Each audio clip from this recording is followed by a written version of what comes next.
ॐ नमः सिद्धेभ्यः। ॐ नमः सिद्धेभ्यः। ॐ नमः सिद्धेभ्यः। ॐ जय जय जय। नमोस्तु नमोस्तु नमोस्तु। नमो अर्यन्ताणं नमो सेताणं नमो ऐरियाणं नमो वजायाणं नमो लोये सवसाणं। मंगलम भगवान वीरो मंगलम गौतमो गणी मंगलम कुंद कुंदारो जैन धर्मोस्तु मंगलम। सर्वमंगलम मांगल्यम सर्वकल्याणकारकं प्रदानं सर्वधर्माणां जैनं जेतु शासनं जैनं जेतु शासनं। अरिहंत देव वंदे गुरु वंदे नगणनान्व्यरायो धम्मदया मे वंदे कम्मख कारणं शुद्धं। बोलिए जिनवाणी मात की जय हो। बोलिए सरस्वती मात की जय हो। नहीं, हाँ, सुदृष्टि तरंगिणी नाम का ग्रंथ पंडित टेकचंद जी कृत अपनी चर्चा यहाँ 7 प्रकार के व्यसन में चल रही है। उसमें कल चोरी करना ये अंतिम चल रहा था, उसकी चर्चा कुछ बाकी है। उसके पहले अपन ने यहाँ पर चर्चा की थी कि किस प्रकार शिकार व्यसन करने योग्य नहीं है। फिर चोरी व्यसन की चर्चा की, थोड़ी और है यहाँ पर। Page number 442। ठीक है, मिल गया। किसी अच्छी चोर कला धारक की अनुमोदना नहीं करते हैं। ये सब व्यसन बता रहे हैं, चोरी व्यसन का त्याग में। तराजू से तोलने के लिए क्विंटल, किलोग्राम, मिलीग्राम आदि मापों का छोटा बड़ा रखना, ये सब अपन ने कल पढ़ा था। लेने के क्विंटल, किलोग्राम, मिलीग्राम आदि बड़े रखना, ये सभी देने के लिए छोटे रखना भी चोर वृत्ति है। देने के बाद अलग, लेने के अलग, है ना। ये सब अपन ने चर्चा की थी। और नीचे देखो थोड़ा, जीवालुलुपी चोरी करता है। कमाने का ज्ञान नहीं होने पर अच्छे अच्छे भोजन, पान, वस्त्र, आभूषण चाहने वाला कपूत पुरुष भी चोरी करता है। आई तुम सब बात ध्यान में आ रही नहीं?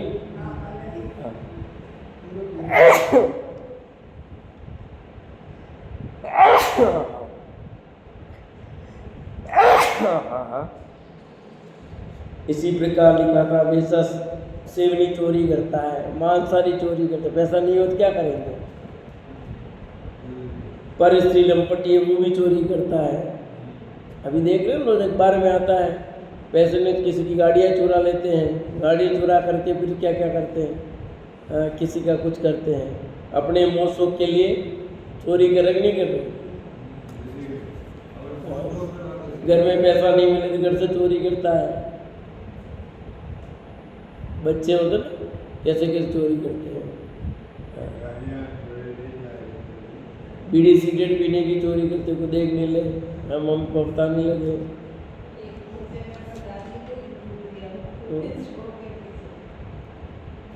भाई बहुत सारी बात कल की थी। और देखते हैं पैराग्राफ 2। चोरी के धर्म चोर, घर चोर आदि अनेक रूप हैं। देखो क्या लिखा, धर्म चोर और घर चोर ये भी रूप है। धर्म स्थान में चोरी करने वाले पापी जीव धर्म चोर कहलाते हैं। धर्म स्थान में चोरी करने वाले जीव, माता पिता भाई स्त्री पुत्र आदि का धन चुरा कर रखने वाला घर चोर है। अन्य के घरों का हरण करने वाला घर चोर है। उससे वह राज्य या पंच द्वारा दिए गए दंड को भुगता है। बालक पुत्र स्त्री आदि से छिपाकर खाने वाला, अच्छी वस्तु छिपाकर खाने वाला, पुत्र स्त्री चोर है, ये सभी चोर के समान दोष करते हैं। होते कि नहीं होते हैं सब? हाँ, धर्म स्थान में चोरी करते हैं वो धर्म चोर है। आपने मंदिर की कोई चीज़ यानी धर्म स्थान जो भी हो वहाँ से कोई चीज़ गायब कर दिया, बिना पूछे आपने वो ली, ठीक है, और न ले गए, मान लो वापस नहीं रखी। हाँ नहीं, स्वाध्याय ग्रंथ आप स्वाध्याय के लिए ले गए तो वापस ला के, न चोरी का भाव नहीं है। जहाँ चोरी का भाव हो,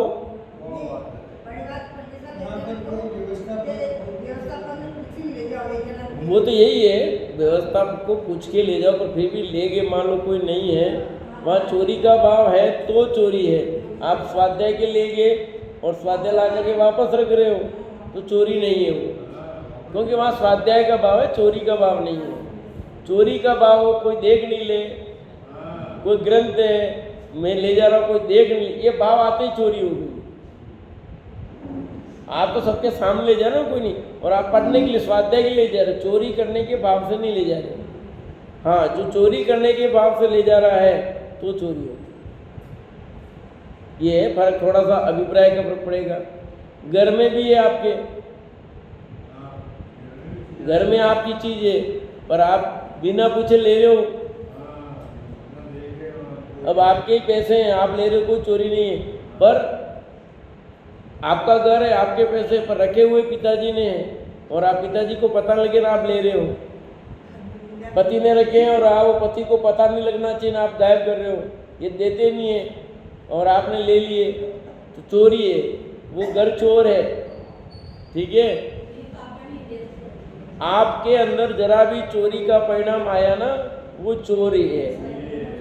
अब घर में मान लो हमने पैसे रखे, अब जरूरत है आपने लिए देने के लिए, तो चोरी नहीं है, पर आपके अंदर ये भाव है कि उनको पता नहीं लगना चाहिए और मैं पैसा ले रहा हूँ, ले रही हूँ, तो चोरी है। अब घर में रखे, सामान के लिए रखे पैसे, आपने दिए किसी के लिए, वो चोरी नहीं है, पर आपको छुपाने का परिणाम आ गया तो वो चोरी है। बस अभिप्राय क्या आपका वो है।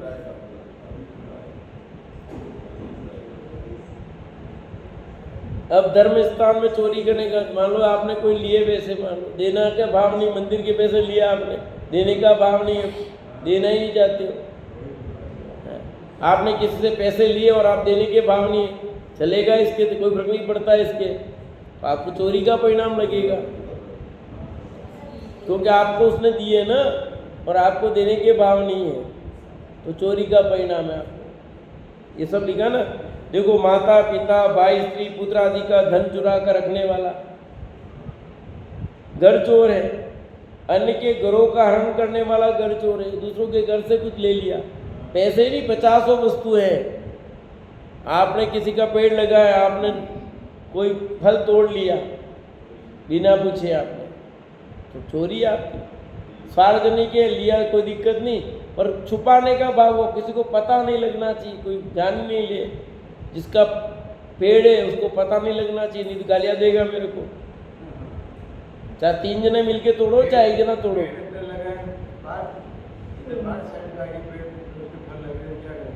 बाहर लगेगा अंदर लगे, आप मालिक हो तो तोड़ो, आप मालिक नहीं हो, दूसरा मालिक है, नहीं तोड़ना। दूसरा मालिक है और आपको कह रखा है, आपको कहा आप तोड़ ले तो कोई दिक्कत नहीं है। जैसे हमारे घर के बाहर ही सब्जी लगी, हम नहीं तोड़ते, हम लग रहे सब्जियाँ पर हाथ नहीं लगाते। हाँ, उन्होंने अब कह दिया आप ले लो, आप अपनी मर्जी से ले जाओ, अब कह दिया आप तोड़ते तो कोई दिक्कत नहीं है, बाकी हाथ नहीं लगाते। कोई भी हो, मतलब आम लगे थे, वहाँ केले लगे हैं, करेले लगे, 50 चीज लगी हुई है सब्जियाँ, आप हाथ, मालिक आप नहीं हो ना। मेरे घर पे ही आ रहे हैं ना, सीधे आ रहे हैं, सीधे बाहर ही आ रहे हैं, मेरे घर पे ही आ रहे हैं, तब भी मालिक मैं नहीं हूँ ना।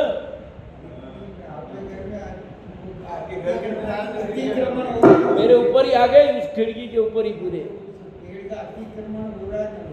वो अतिक्रमण हो रहा है, पर आप मालिक नहीं हो ना। अब वो कह रहे आप ले लो इसको, आप ले लो, वो अलग बात है। हमारे हमारे अंदर नहीं है ना। अब दूसरा के खेत है, उसका पेड़ है, बाहर आ रहा है, आप रास्ते में जा रहे, तोड़ लिया, नहीं तोड़ना अपना, क्योंकि मालिक नहीं है अपन। हाँ, सार्वजनिक है पौधा, आपने तोड़ा, कोई दिक्कत नहीं। जिसका मालिक कोई है और वो उसको लेने से अपराध मानता है, आपको तो दोष है चोरी भी, क्योंकि आपका भाव ही वही हो रहा है कि तोड़ दूँ, चोरी का ही परिणाम है आपका। इसलिए जहाँ चोरी का परिणाम नहीं है वहाँ कोई चोरी नहीं कहलाती है। जहाँ चोरी का परिणाम आता है वही चोरी कहलाती है।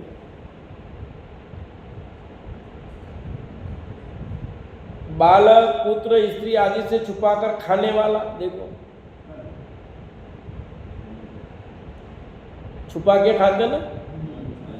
मुझे याद है, मैं छोटा था, हम दुकान पे बैठते थे तो हम कुछ खा लेते थे, तो उसमें विकल्प आता था कि मैं चोरी कर रहा हूँ। क्यों? पापा आ जाएंगे या भाई आएंगे, डांटेंगे कि मैं खा रहा हूँ। तो मैंने नियम ही ले लिया कि ये चोरी का भाव आता है, सदा के लिए इसका त्याग कर दो। गोली बिस्किट का त्याग कर दिया, सदा के लिए, सदा के लिए त्याग है। ये चोरी का परिणाम आता है। तो पढ़ते थे किसी को बिना पूछे कि पाठ वाला तो पढ़ रखे थे, तो बार बार ये विकल्प आता था, ये मैं चोरी कर, भले अपनी दुकान थी, मैं ही बैठता था, सब धंधा मैं करता था, अपनी दुकान में खाते थे, फिर भी उनसे छुप करके खाने का भाव आया। एक खाने का परिणाम आया ना, छुपा करके। क्यों डांटेंगे? तो आपको चोरी का ही परिणाम हो गया। अपनी दुकान है, अपना माल है, खुद ही बिजनेस कर रहा था, सब करता था, परंतु अभी किसके अंडर में? भाई के और पिता के अंडर में। इसलिए लिखा, कोई भी हो, बालक हो, पुत्र हो, स्त्री आदि छुपा कर खाने वाला, जिसको चोरी का परिणाम हो। अब आप इसलिए छुपा के खा रहे हो कुछ चीज़ कि वो देखो मानेगा नहीं। कुछ चीज़ ऐसी होती है जिसको छुपा के आपको खानी है। क्यों? बच्चे हैं, मानेंगे नहीं, दिक्कत करेंगे, तो वो चोरी का परिणाम नहीं है। वहाँ कहाँ पर चोरी का परिणाम है, कहाँ नहीं है? क्योंकि जैसे आपको जाना है, अब बच्चा आएगा तो रोएगा, अब छुप करके आना है हमको। जैसे मैं आता हूँ और रोएगी साइड में, तो वहाँ चोरी का परिणाम नहीं है। ये है नहीं, मतलब कहाँ चोरी का परिणाम है, कहाँ नहीं है, ये थोड़ा देखना है। अच्छी वस्तु छुपाकर खाने वाला, पुत्र स्त्री चोर है, ये सभी चोर के समान दोष करते हैं। चोरी के दो भेद हैं, चोरी और चरपट। छल पूर्वक छिपकर अन्य का धन हरण करना चोरी है, तथा गिरासिया आदि द्वारा बलात् भयभीत कर प्रकट रूप से अन्य का धन हरण किया जाना चरपट है। ये चोरी चटपट भेद भी पाप में जानकर छोड़ने योग्य है तो चोरी एक कर रहा है, छल पूर्वक छिप करके करता है, और एक डरा करके करता है। डाके डालते थे पहले, हाँ, धाड़ा। ये चोरों की चतुराई, सो सबई है दुखदाई तजना, जिन जी सो गाई, हित धर्म भव्य जीव सुसुनाई, सो तजो समझ सब भाई, यो किए यहाँ निंदाई, जिस हानि गुरु सुनाई, अरबव दुर्गति होए, सकल पाप थान जोए, ऐसो लक्ष्य तजो सोए, माने सीख भव्य होए। इत्यादि रूप में चोरी को सर्व पापों का मुकुट जानकर छोड़ देना उचित है। और आपके जीवन में, यानी हमारे जीवन में कहीं न कहीं चोरी होती है, और चोरी का पाप पूर्ण रूप से चोरी का त्याग नहीं हो पा रहा है। इस चोरी के चिंतन से पाप बंद होता है। अतः अपना परभव सुधारने के लिए संतोष भाव धारण कर अति तृष्णा की कारणभूत चोरी का निवारण करो। यह शिक्षा कहने वाले का उपकार मानने वाले सुपुत्र के लिए दी है। जिन्हें चोरी अच्छी लगती है वे तो हितकर उपदेश को सुनकर उससे द्वेष भाव करते हैं। चोरी त्याग की बात सुनकर चोर धर्म सभा का त्याग कर देता है, परंतु चोरी नहीं छोड़ता है। ऐसे प्राणी धर्म की शिक्षा क्यों मानेगा? अतः शिक्षा सुपुत्र के लिए ही है। ये शिक्षा किसके लिए है? कुपुत्र के लिए नहीं, क्योंकि वो मानेगा नहीं। आप हमें ही डांटते हो, उनको तो डांटते ही नहीं हो।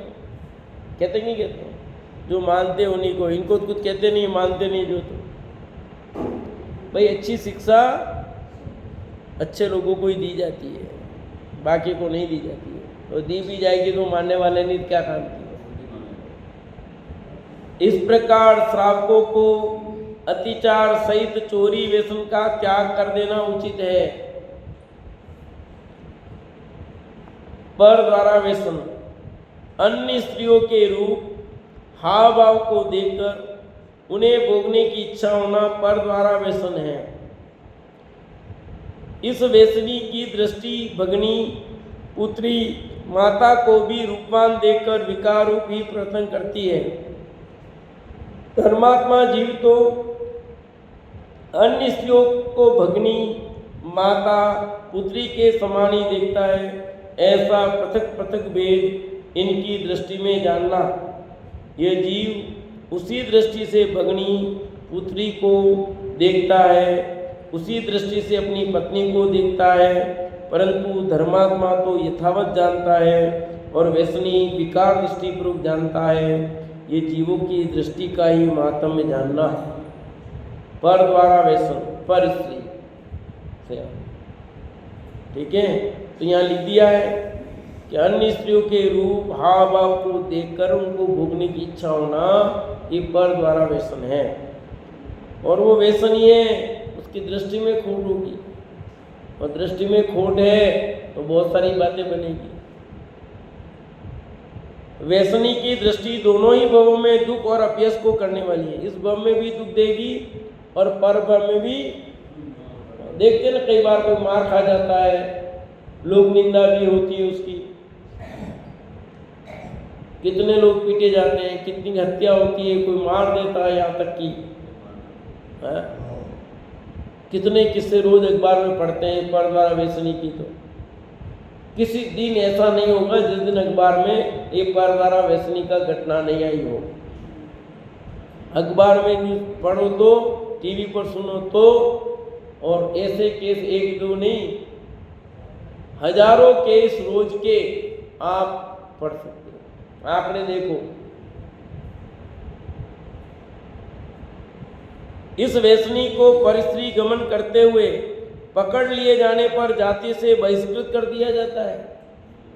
राजा उसका शरीर छेदन कर गढ़ लूट लेता है, खररोहण कर गधे पर चढ़ाकर देश से निकाल दिया जाता है। खररोहण, देख क्या नाम दिया है, खररोहण। खररोहण मतलब गधे पर बैठा करके बाहर। हे भाई, परभव में नरक रूप फल कब लगेगा कौन जाने, परंतु वर्तमान में इस जीव को नरक समान दुख देखने पड़ते हैं।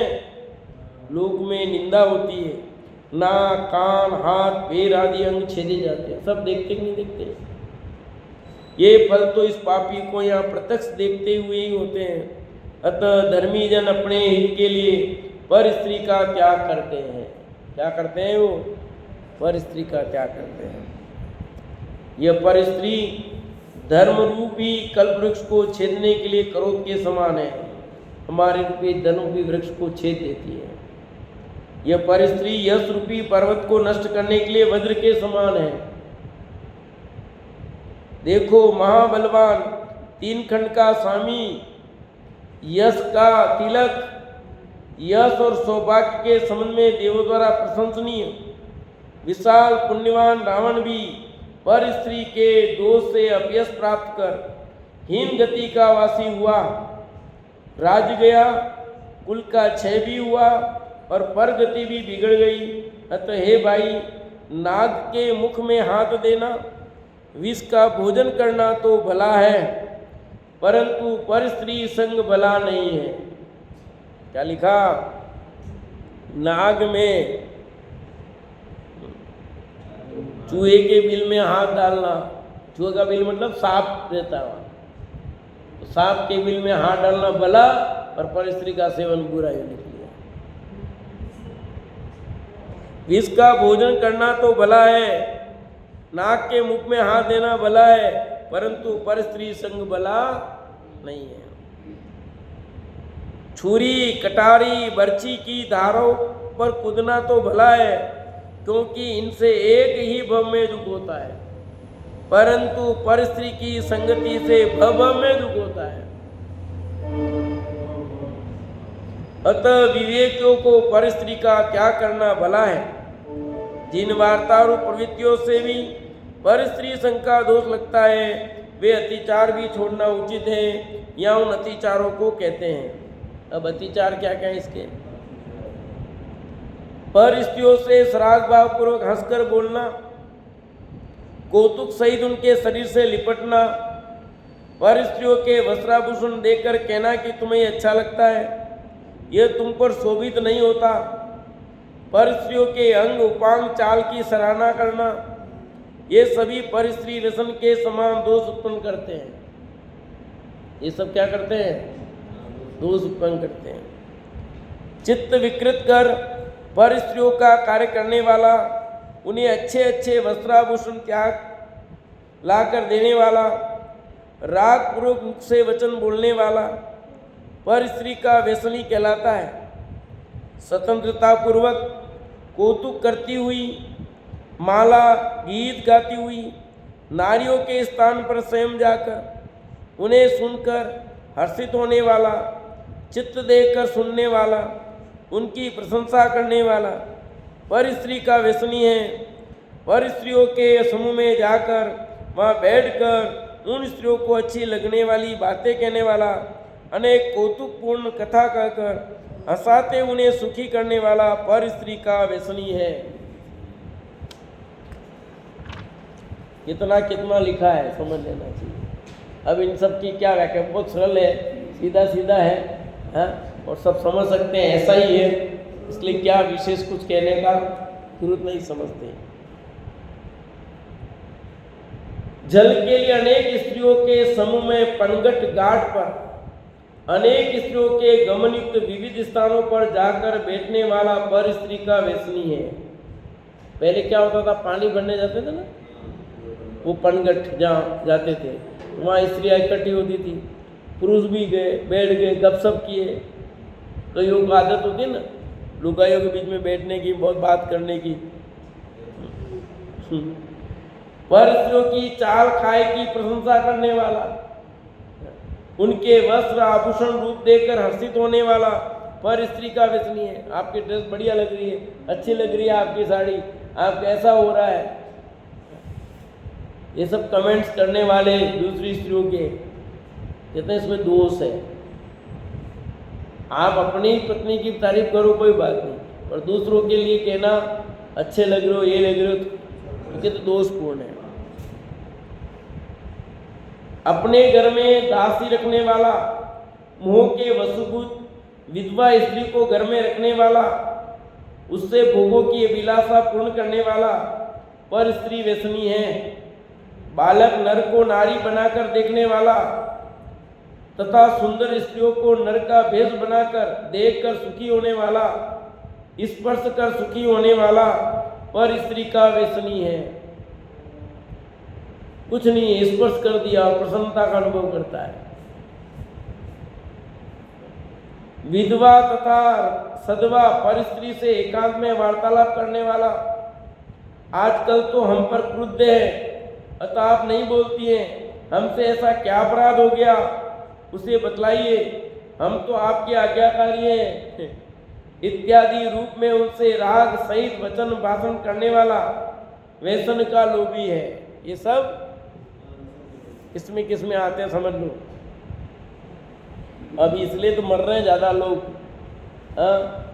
कई पैसे क्यों साफ हो रहे हैं, ऐसे दोस्ती करते हैं, आजकल चैटिंग होती है ना मोबाइल पर,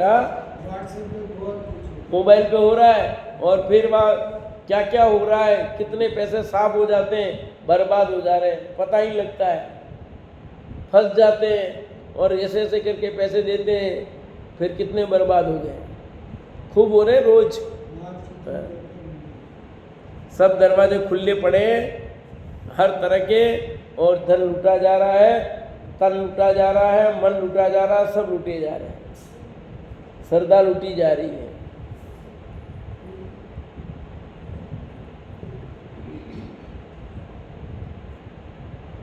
जो अपने तन पर विविध वस्त्राभूषण पहनकर अन्य स्त्रियों को दिखाना चाहता है, अपना अच्छा रूप, यौवन, तन की लालिमा, पुष्टता पर स्त्रियों को दिखाना चाहता है, वह पर स्त्री व्यसनी हुई है।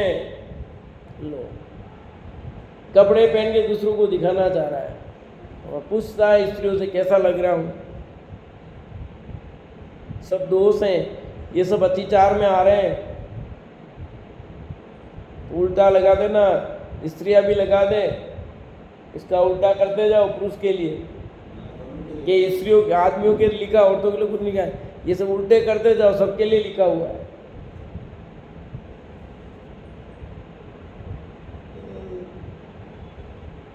पर स्त्रियों से न बोलते हो रुकने वाला, ये कहे गए 7 व्यसन समस्त पापों के मूल है। ये 7 व्यसन है, वो पापों के क्या है? मूल है। मुख्य 7 चीजें बता दी, ये 7 गंदी आदतें हैं जिसका छूटना मुश्किल पड़ता है। जरा जगत के संपूर्ण पाप इन व्यसनों में गर्भित हैं।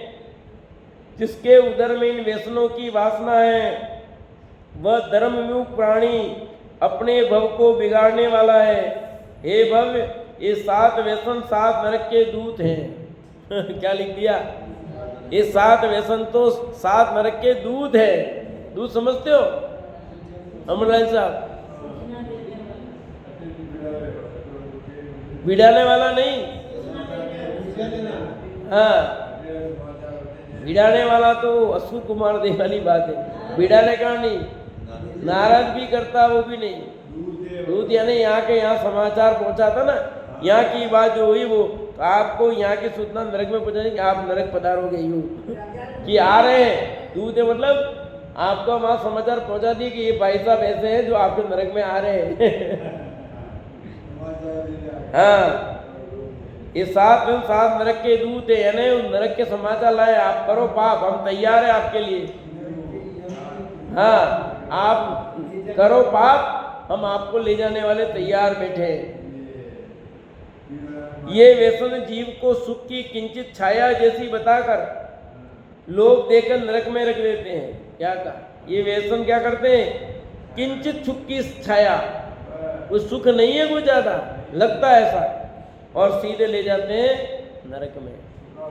इन व्यसनों में फंसे प्राणियों ने अपना भव व्यर्थ कर धर्म छोड़ दिया। जैसे कर रहे ना, आपका इनाम खुला, आपका ये खुला है, और आप थोड़े से आप ये खुला, ऐसा करो कि आप इतने रुपए डाल दो और फिर आपके मिल जाएगा। आप थोड़े से लोभ में आते हो, अपने क्या 2000 रुपये दिए, अपने तो 1 लाख की कार आ रही है, 2 लाख कार आ रही है, डाल दिए और धीरे आपके सारे पैसे, और मिला कुछ नहीं। तो लोभ में फंसता ना आदमी, सब जगह लोभ में ही फंसता है।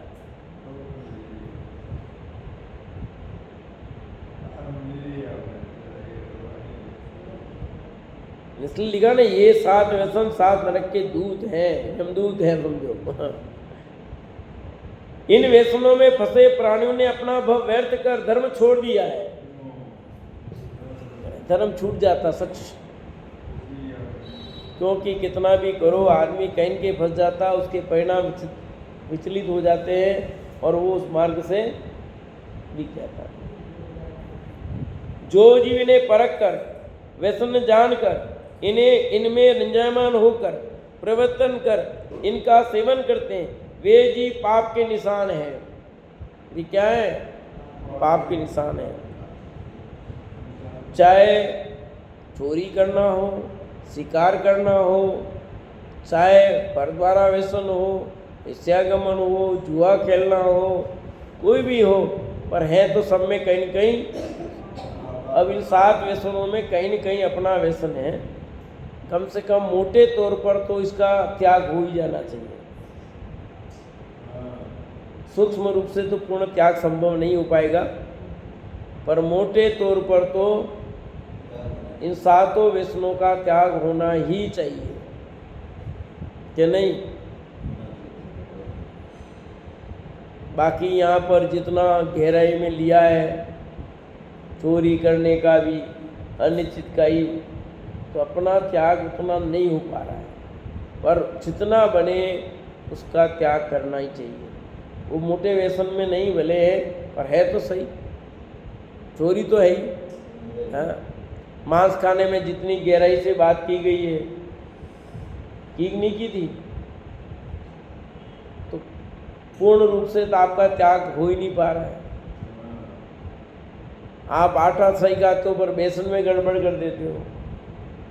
हाँ, आटा आटा आटा खाली समझते हो आप, रोटी का आटा समझते हो, पर वो बेसन जो कितने दिन का पिसा आपने है, बेसन कितने दिन का हो जाता है, चलता रहता है। मक्की का आटा पीस के रखा कितने दिन का चल रहा है, वो चल रहा है। ये आटा मतलब सब आएंगे, चाहे वो बेसन का आटा हो, मक्की का हो, गेहूं का हो, मैदा हो, कोई भी हो है। इस मैदा मतलब जो भी है, उस आटा जितना सब आता है, उसकी मर्यादा वही है। हाँ, सब उसकी मर्यादा उतनी आएगी। अब आप कह रहे हो कैसे हम अपनी गली कुछ भी निकालें, वो अलग बात है। दोस्त तो है, और आपके कहने से थोड़ी होता है, उसमें जीव जो गिर रहे हैं ऑटोमेटिक गिरते हैं। आपके मानने नहीं मानने से उसमें जीव गिरेंगे कि नहीं गिरेंगे ऐसा कुछ नहीं है कि हमें दिखा दो। अब दिखा तो नहीं सकते क्योंकि इतनी हमारी तीव्र ताकत नहीं है, परंतु जिनेंद्र भगवान 3 लोक के नाथ ने ये बात कही है तो उन्होंने तो देखे हैं प्रत्यक्ष, तब कही है। अब उनकी बात के विरुद्ध हमारी ताकत नहीं है कहने की, भले हम देख नहीं पाए पर उनकी बात को तो सच्ची मानना है। और कई चीज़ें तो आप यंत्रों से देख भी सकते हैं, आज इतना सूक्ष्म आ गए हैं जिनसे आप बहुत चीज़ें तो देख पा रहे हैं, बहुत नहीं देख पाते हैं क्योंकि उनका नज़रिया अलग है। और आज ऐसी चीज़ें भी हो गई ना, उसमें वो चीज़ डालते थे जीव पैदा नहीं होते हैं, ऐसे भी चीज़ें हो गई सब, है ना, डाल देते हैं जिसमें आपको जीव पैदा नहीं होते, दिखते नहीं हैं। पर यहाँ अपने को शुद्ध सात्विक चीज़ों का सेवन करना है, ये अपने को ध्यान रखना चाहिए। जिनागम की बातें कही गई है वो प्रमाणिक है, सच्ची है, उनको कभी भी किसी प्रकार से गलत नहीं मानना। ये बात स्वीकार करो कि मेरी रचना इंद्रिय की पूर्ण लोलुपता भी खत्म नहीं हुई है, मैं त्याग नहीं कर पा रहा हूँ, मेरी परिस्थिति अलग है, तो अलग बात है, उसके लिए क्षमा प्रार्थी। परंतु जिनवाणी की अपने कारण जिनवाणी की बात गलत है, ये तो उस समय लिखी गई थी, आज की बात थोड़ी है, उस समय ऐसा था, ऐसी नई नई गलियां नहीं निकालना भैया।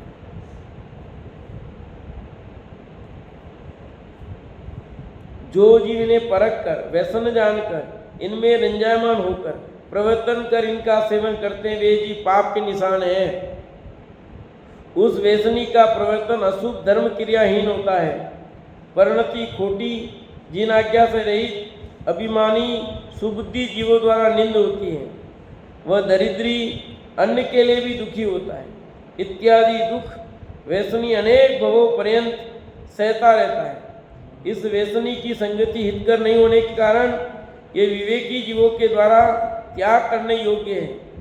हे भव्य, समता की साधना कर अन्य जीवों को कष्ट न देते हुए दीन होकर रहना अच्छा है, परंतु व्यसन सेवन अच्छा नहीं है। क्या लिखा?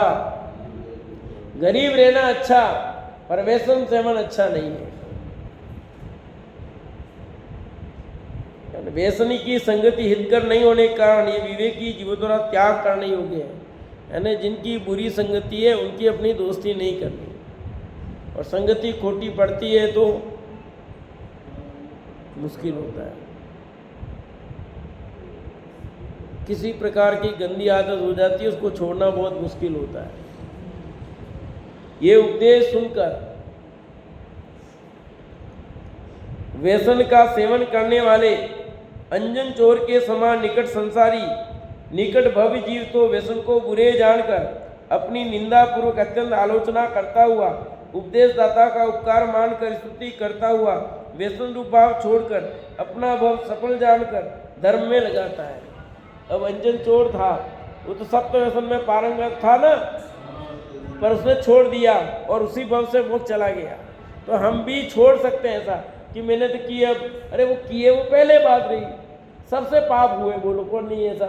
7 व्यसन में कि कोई न कोई व्यसन तो सबके होगा, ऐसा नहीं है कि कोई जिसके नहीं हुआ होगा। तो जो हो गया वो हो गया, अब तो सुध ले सकते हैं ना, अब तो अपने परिणाम बदल सकते हैं कि नहीं बदल सकते।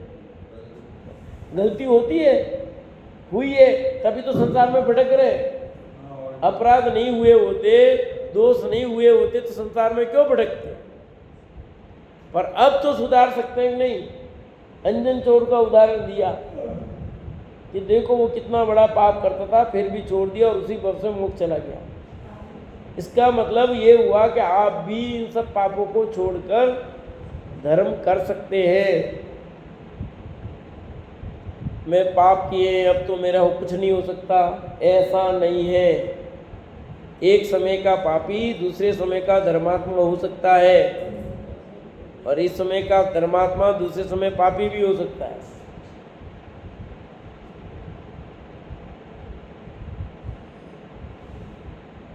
मुझे व्यसन के पाप का भेद बताकर संबोधित करने वाला सत्संग धन्य है। जिन्होंने मेरे को उपदेश दिया है, जिन्होंने ज्ञान दिया है, जिसने किया है, वो उपकार मानना चाहिए, है ना। जैसे एक बच्चा था आज, उस बच्चे का हमने कल मोबाइल पकड़ा, ठीक है, उसको पकड़ने का कारण था दूसरा चेक करना। हमें लगा था कि बीड़ी सिगरेट पीता है, उसके बैग चेक किया था, मोबाइल मिला, उसको बुलाया, फिर उसके मम्मी को बुलाया, फिर हमने कहा, उसकी मम्मी ने कहा हाँ ये ऐसा तो नहीं, पर ये बीड़ी पीता है, सिगरेट पीता है, इसीलिए हमने आपको बुलाया है। अब उसको इतना समझाया, इतना तैयार हो गया, नहीं पीऊँगा। और उसकी मम्मी ने कहा मेरे गले पे हाथ रख करके तो सौगंध खा ले। मैं कहा ये तेरे मन का पाप बोल रहा है। मम्मी कह रही है ना तेरे को गले पे हाथ रखे, पर नहीं रखता है। क्यों नहीं रखता है? कि कदाचित मैंने पी ली तो फिर, तो ये मन का चोर जो रहता ना, वो आदमी कुछ कर नहीं देता। अपने दृढ़ता, फिर उसको कहा दे कि ऐसा ऐसा कर, तो कभी नहीं होगा, तो ठीक है। तो कितना नुकसान है। तो हम व्यसन ऐसे लोगों की संगति करें जो इन व्यसनों से दूर है, और वे व्यसनों को दूर करने का उपदेश देते हैं, तो उनको धन्य समझना चाहिए। वे हमारे उपकारी है, हमारे दुश्मन नहीं है। कुएं में गिरने से बचाने वाले के समान सत्संग ने मुझे नरक से गिरने से बचाया। भैया सत्संग क्या करता है? गिरने से बचाया। अभी मैं थोड़ी देर पहले फ़ोन किया था, तो जो हमारी वैन चलाता है वो गुटखा, मैंने कहा भैया तू गुटखा खाना छोड़ दे।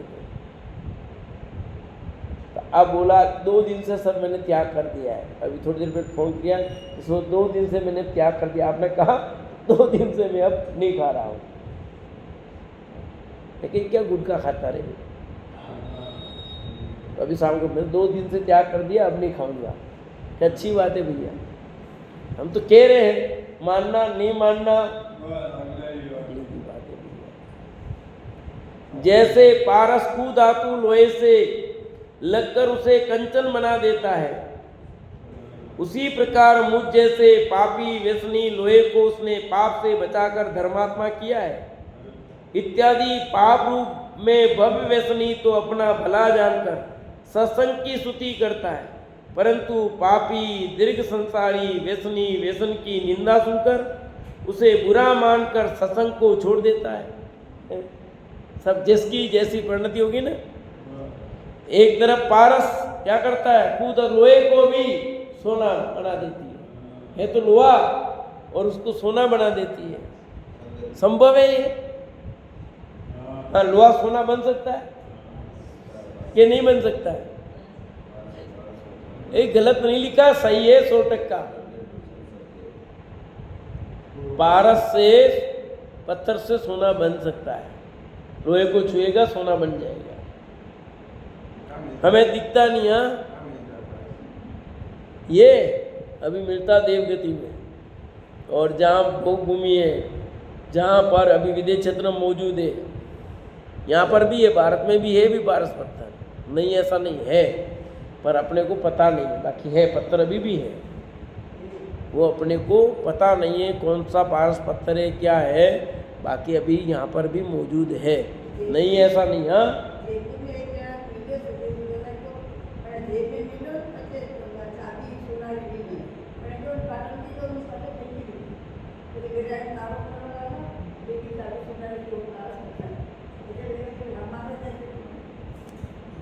है नहीं, अभी ऐसा नहीं है, पर अब पार्क ही नहीं है ना, कौन सा पारस पत्थर है, कहाँ है, कौन जानता है। और मिलेगी, अभी आया था ना, किसको मिल गया वो हीरा,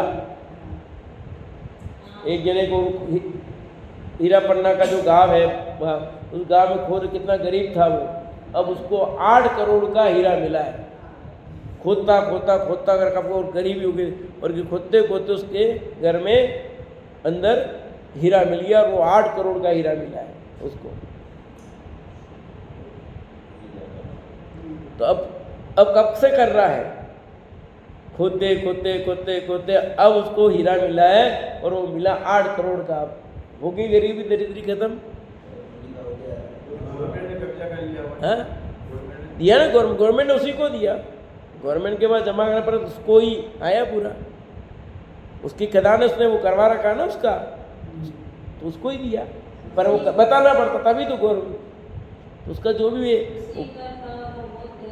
हाँ, तो कब आएगा उसका पुण्य का भाग्य। ऐसे पारस तभी मिलेगा, जिसको मिलेगा उसका पुण्य का उदय होगा, उसको मिल जाएगा। बाकी अपने पास तो पारस प्रति समय है, उस पारस का उपयोग नहीं कर रहे वो अलग बात है, बाकी आपके पास पारस तो है ही नहीं, ऐसा नहीं है, सबके पास पारस है, पर उस पारस की कीमत हम कर नहीं रहे हैं। इतना सुंदर पारस है, तो उस जड़ पारस की, एक चेतन पारस तेरे पास बड़ा हुआ तेरे निहाल हो जाए, पर उसकी कीमत क्या कर रहे हैं अपन, उपयोग नहीं कर रहे ना। अपने पारस की कीमत नहीं हो रही है भैया, उस जड़ पारस की महिमा आ रही है सबको।